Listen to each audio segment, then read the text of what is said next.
श्री हरि शरणम्। अज्ञानतिमिरान्धस्य ज्ञानाञ्जनशलाकया चक्षुरुन्मीलितं येन तस्मै श्रीगुरवे नमः। सच्चिदानन्दरूपाय विश्वोत्पत्त्यादिहेतवे तापत्रविनाशाय श्रीकृष्णाय वयं नमः। मनुष्य तन को प्राप्त करने वाले जीव का मुख्य प्रयोजन है सुख की प्राप्ति और दुख की निवृत्ति। परम तत्व भगवान श्री कृष्ण की प्रीति में सुख की आत्यंतिक प्राप्ति और दुख की भी आत्यंतिक निवृत्ति है। तात्पर्य यह है कि शास्त्र वचनों के आधार पर जिसे परम तत्व निर्णय किया गया है वही नित्य अनंत परमानंद स्वरूप है। यह बात अनुभव सिद्ध है कि मनुष्य सुख चाहता है और दुख की निवृत्ति भी चाहता है। संसार में सुख की प्राप्ति के लिए अथवा दुख निवृत्ति के लिए जितने भी लौकिक साधन या उपाय मनुष्य करता है उनसे न तो अविनाशी सुख की प्राप्ति होती है और न ही दुख की ऐसी निवृत्ति कि फिर दुख आए ही नहीं। बार बार सुख दुख दिन रात की भांति आते जाते हैं। वो सुख जो कभी भी नष्ट न हो, जो दुख मिश्रित न हो, नित्य और शाश्वत हो, ऐसा सुख एकमात्र श्री भगवान की प्राप्ति में उपलब्ध हो सकता है। और भगवान की प्राप्ति एकमात्र भगवत प्रीति से ही प्राप्त हो सकती है।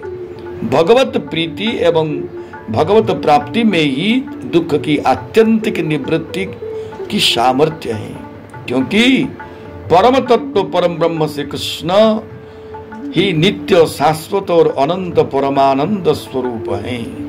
तैत्तरीय उपनिषद और ब्रह्मानंद वल्ली में कहा गया है कि मनुष्य के आनंद से गंधर्वों का आनंद 100 गुना अधिक है। गंधर्वों के आनंद से पितृगण देव गंधर्व का, उनसे स्वर्गवासी देवताओं का, उनसे वैदिक कर्मों के फल से देवलोक प्राप्त करने वाले कर्मदेवों का और उनसे स्वर्गवासी देवताओं का, उस देवताओं से इंद्र का और इंद्र से बृहस्पति का तथा बृहस्पति से प्रजापति का आनंद 100 गुना अधिक है। तात्पर्य यह है कि मनुष्य के आनंद से लेकर प्रजापति के आनंद तक इन 10 में एक दूसरे का आनंद 100 गुना अधिक है।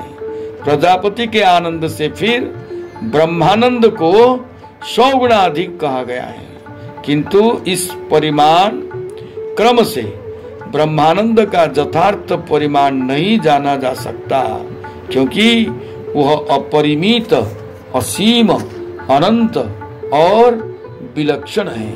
अतः वेद भी उस ब्रह्मानंद का परिमाण निर्धारण करने में असमर्थ हैं और चुप रह जाते हैं। तभी तो उसकी प्राप्ति के लिए बड़े बड़े मुनिजन, जोगीजन प्राणायाम आदि को अनुष्ठान करते हैं और परम तत्व में अनंत धर्म निवास करते हैं, किंतु श्रुतियों ने उसे केवल आनंद स्वरूप धर्म विशिष्ट कहकर वर्णन किया है।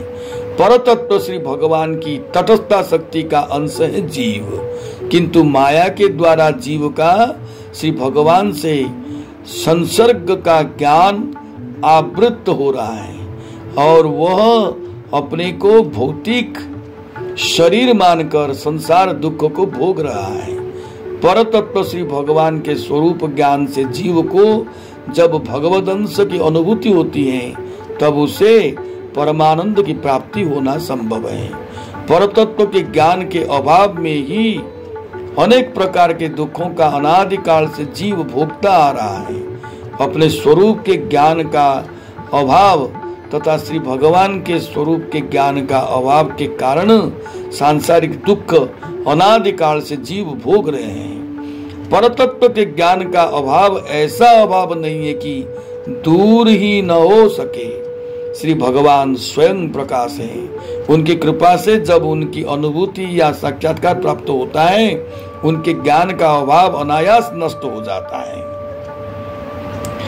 सूर्य के उदित होने पर अपने को देखने के लिए तथा अंधकार को दूर करने के लिए कुछ प्रयत्न नहीं करना पड़ता। परतत्व के ज्ञान का अभाव ध्वंसाभाव रूप है, अर्थात जैसे घड़े के टूट जाने पर फिर वह उत्पन्न नहीं होता, उसी प्रकार एक बार भगवत कृपा से जीव स्वरूप का ज्ञान होने पर मैं भगवत अंश हूँ, फिर जीव स्वरूप के ज्ञान का अभाव पैदा नहीं होता और परतत्व या श्री भगवत स्वरूप के ज्ञान का अभाव के कारण होने वाले दुखों को भी सदा के लिए निवृत्त हो जाता है। परतत्व परमानंद स्वरूप है, उसके साक्षात्कार या अनुभव में परमानंद की स्वाभाविक प्राप्ति होती है। धर्म अर्थ काम ये तीनों पुरुषार्थ अति तुच्छ तथा क्षणिक सुख देने वाले हैं।